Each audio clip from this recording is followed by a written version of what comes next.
RCB versus Gujarat Titans. Gujarat Titans ने toss जीतकर पहले गेंदबाजी करने का फैसला लिया, जो कि बहुत सही फैसला था। आरसीबी की तरफ से ओपनिंग करने आते हैं जेकब बैथल और विराट कोहली। जेकब बैथल पहले ही ओवर में 5 रन बनाकर आउट हो जाते हैं। फिर आते हैं देवदत्त पडिक्कल। उसके बाद विराट कोहली अपना जलवा और अपना बैट खोलते हैं। उसके बाद फिर छक्के और चौकों की बरसात से एक अच्छा स्कोर खड़ा करने में पावर प्ले में सहयोग करते हैं। देवदत्त पडिक्कल 24 गेंद पर 40 रन बनाकर बहुत ही अच्छा गेम खेला और फिर आउट हो गए। और दूसरी तरफ विराट कोहली ने रबाड़ा के एक ओवर में लगातार 4 चौके जड़ दिए, सॉरी 5 चौके जड़ दिए, लगातार 5 चौके जड़ दिए। पूरी स्टेडियम चीखने चिल्लाने लगी विराट कोहली किंग। फिर रबाड़ा के ही अगले ओवर में विराट कोहली आउट हो गए। हालांकि अच्छा रन बनाया आज उन्होंने, लेकिन फिर ज्यादा देर तक आज खेल नहीं पाया, जिस वजह से वो आउट हो गए। फिर आते हैं रजत पाटीदार। रजत पाटीदार ज्यादा देर नहीं खेल पाते हैं और 15 गेंद पर 19 रन बनाकर आउट हो जाते हैं। वो भी आज बहुत कंट्रोवर्शियल कैच था, जिसकी वजह से आज विराट कोहली एम्पायर से भिड़ गए कि ये कैच नॉट आउट था, क्योंकि बॉल जमीन में टच कर गई थी, जिस वजह से सभी लोग कंफ्यूज थे कि आउट है कि नहीं आउट है। हालांकि मुझे तो लगता था वो आउट नहीं था, नॉट आउट था, क्योंकि बॉल जमीन में टच कर गई थी। और मुझे जहां तक नियम मालूम है कि अगर बॉल जमीन में टच कर गई कैच लेते टाइम तो वो नॉट आउट होता है। बाकी अब एम्पायर्स जाने, आप बीसीसीआई जाने, इसका मुझे तो नहीं मालूम। मेरे हिसाब से नॉट आउट था।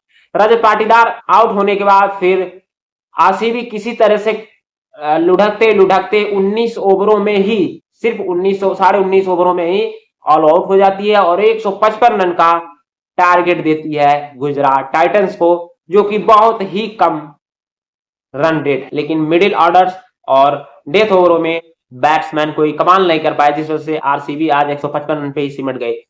फिर आते हैं गुजरात की तरफ से बैटिंग करने शुभमन गिल और साई सुदर्शन।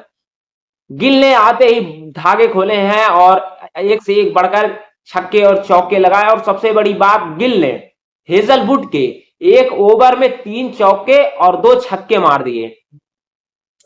3 चौके और 2 छक्के मारे हैं आज हेजलवुड ने एक ही ओवर में। हेजलवुड भी परेशान की, कभी सूर्यवंशी हमें पीट रहा है तो कभी गिल पीट रहा है, अपनी तो कोई इज्जत ही नहीं बची। फिर 6 रन बनाकर साई सुदर्शन आउट हो जाते हैं। साई सुदर्शन का आज भी फॉर्म एकदम खराब है। और फिर आते हैं जोश बटलर। जोश बटलर और गिल की साझेदारी से टीम को थोड़ी मजबूती मिलती है और ओपनिंग बहुत ही बढ़िया होती है और पावर प्ले में एक अच्छा खासा स्कोर खड़ा कर देते हैं गुजरात टाइटंस।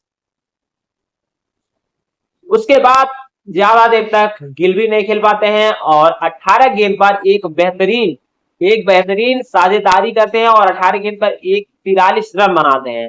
18 गेंद पर 43 रन बनाकर गिल भी आउट हो जाते हैं, लेकिन उन्होंने शुरुआत अच्छी की और बहुत ही बढ़िया स्ट्राइक रेट से आज गेम खेला है।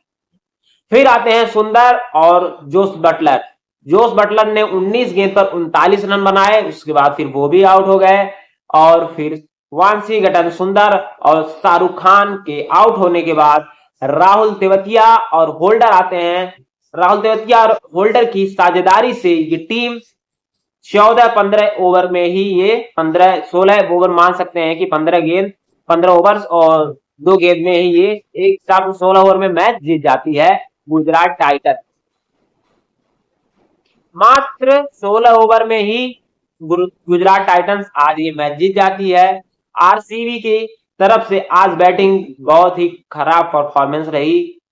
सबको यही लग रहा था कि आरसीबी कम से कम 200 रन तो बनाएगी, सबकी सोच थी 200 रन से ज्यादा स्कोर खड़ा करेगी, लेकिन 19-19.5 ओवरों में ही आरसीबी सिमट गई और 155 रन का ही टारगेट दे सकी गुजरात टाइटंस को, जो कि हार का एक मुख्य कारण है। हालांकि बॉलिंग आज गुजरात की तरफ से बहुत ही बेहतरीन हुई है। मोहम्मद सिराज, राशिद खान ने रन बहुत बढ़िया बचाया, आज डिफेंड किया, बहुत ही बढ़िया बॉलिंग की है गुजरात की तरफ से।